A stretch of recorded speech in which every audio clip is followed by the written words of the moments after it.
One of the most dangerous characteristics to be found in humans is presumption. Doing what you want to do because you think it's the right action to take. In 1 Samuel 13, we read that King Saul had only reigned a short time over Israel when war broke out between the Philistines and Israel. The Israelites were greatly outnumbered, and when they saw they were in a strait, they hid in caves, thickets, rocks, high places, and pits because they were afraid. The prophet Samuel had arranged that Saul should wait for him in Gilgal, and after 7 days they would rendezvous. But when the 7 days were up and Samuel had not yet arrived and that the people were scattering, Saul felt he needed to do something to rally his troops and boost their confidence.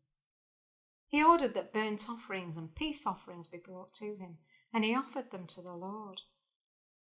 Just as Saul had made an end of offering the burnt offerings, Samuel appeared, and Saul went out to greet him. Samuel was stunned. "What have you done?" he said. Didn't really matter what excuse Saul gave. He should have known his place. He was not a priest. He was a king. Samuel told him, "You've done foolishly and not kept the commandments of the Lord." Saul had gone beyond his call of duty because he felt pressurized by the situation. In chapter 15, we read Samuel told Saul that he was to utterly destroy Amalek, man, woman, child, ox, sheep, camel, and ass, because of the way they treated the children of Israel when they came out of Egypt. Saul was zealous to prove that he could be a good king and acted immediately upon his instructions. First of all, he warned the Kenites to get out from amongst the Amalekites. Then he went in with his armies to destroy them. He smote the Amalekites as commanded, but took Agar, the Amalekite king, as a prisoner and spared the best of the sheep, the oxen, the fatlings, and the lambs, and all that was good, and would not utterly destroy them. He only destroyed what was vile and refuse. When Samuel arrived on the scene, he was again stunned by Saul's refusal to obey God's instructions to the letter by allowing the very king, the head man, to live. Oh yeah, Saul always had excuses. When confronted with his misdemeanor, he said he'd spared the animals so that he could sacrifice to the Lord. But there was no explanation for the king. Saul was convinced that God would approve what he'd done and that he'd obeyed God implicitly. But doing what he thought best was acting presumptuously. Saul's presumption caused God to repent that he'd ever made Saul king. He turned back from following God, so God removed him and put David there instead. There was even an incident in 1 Chronicles 13 where King David was trying to bring back to Jerusalem the Ark of the Covenant which had been stolen. They carried the Ark of God in a new cart out of the house of Abinadab, and Uzzah and Ahio drove the cart. This was such an exciting event. And David and all Israel played before God with all their might, with singing and with all kinds of instruments of music. And when they came to the threshing floor of Chidon, the oxen stumbled, so Uzzah put forth his hand to hold the ark.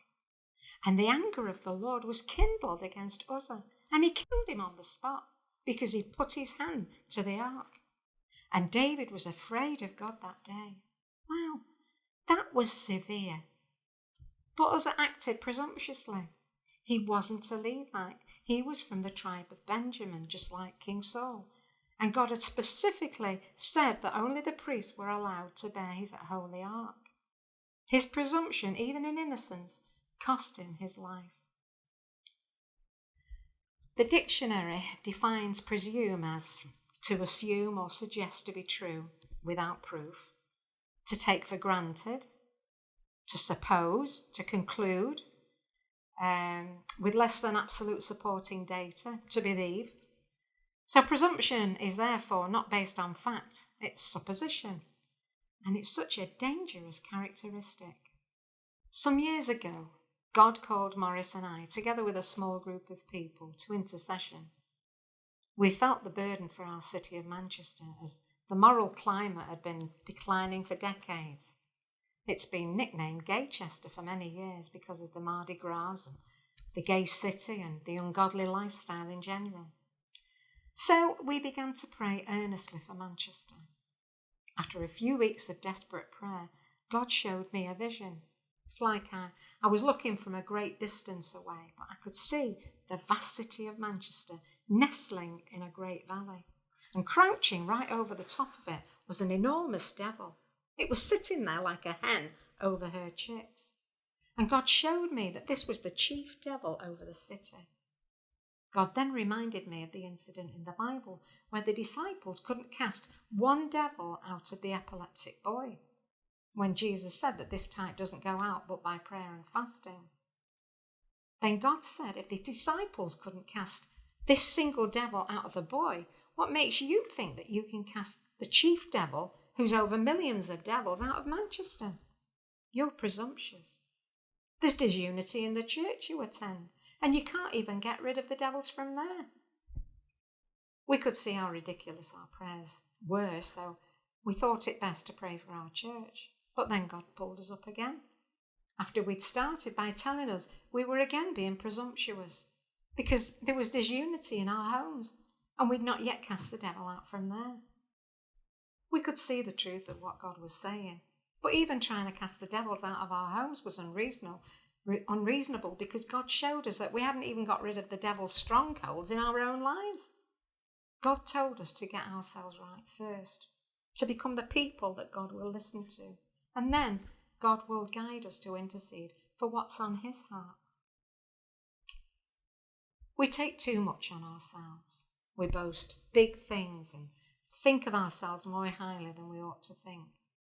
I've heard many preachers making public prayers on the internet, binding the devil and taking control of this virus. But it's all presumptuous talk. Nothing's changed. So many people are hurting because of the false prophecies which have been given by well-meaning Christians. They may feel great to give words of encouragement to a wife whose husband or child is sick with cancer, telling them, "Thus saith the Lord, this sickness is not unto death." They may feel really emotional and full of the Spirit when they're saying it. But if the sick person dies, then it proves the prophecy was not from God. In fact, it was a lie. The prophet was presumptuous and has left behind a confused, grieving wife or mother who now doesn't know what to believe. My first baby was breached throughout the entire pregnancy.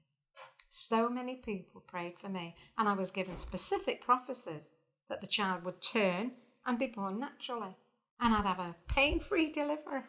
I held on in faith to these words and ignored the doctor's advice to book myself in for a cesarean delivery. I was in labour for about 11 hours, but then found that my child was stuck in the birth canal, and it was being born feet first. And I was whisked off for an emergency operation to save both our lives. God was merciful to me, but that prophet was presumptuous and fed me lies.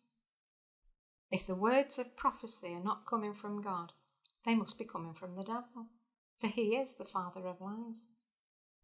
When Jesus took authority and commanded the sickness or devil to leave, everybody knew that a miracle had taken place because he only did what his Father told him to do.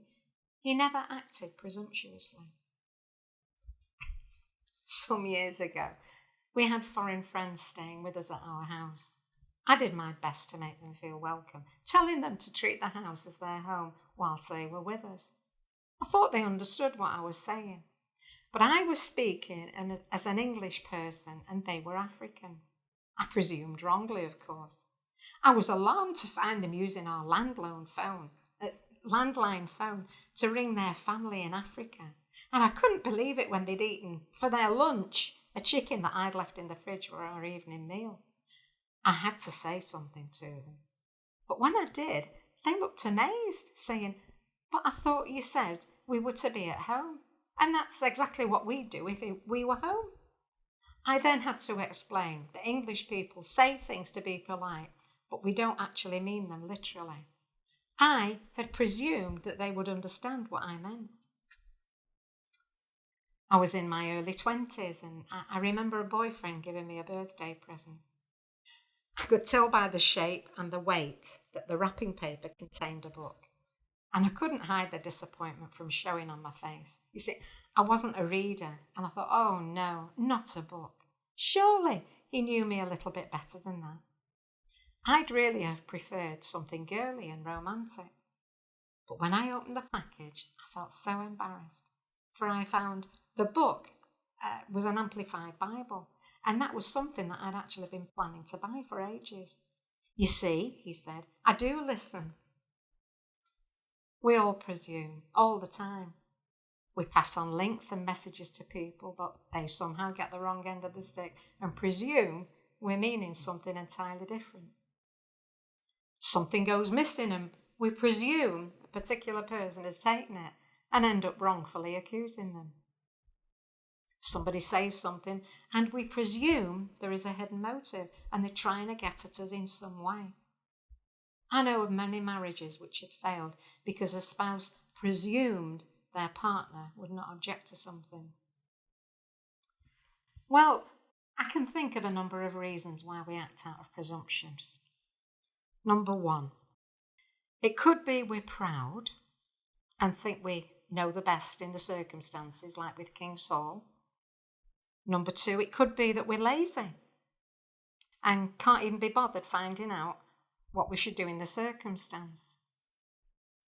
Number three, maybe we feel threatened or insecure because we know that if we ask permission, our request could possibly be met with disapproval. So we do it anyway, thinking we can explain later, and if we made the wrong decision, we can always apologise. Number four, many times we're just bad listeners, and instead of checking what the other person meant, we just go ahead and do what we think anyway. It's very easy to overstep the mark. All we need to do is think for someone else. We would do well to remember our station in life and not think of ourselves more highly than we ought to think. I fear pride is really at the root of presumption. And the Bible says that God resists the proud, but gives grace to the humble. So, have a God-blessed and God-humbled day. God bless you.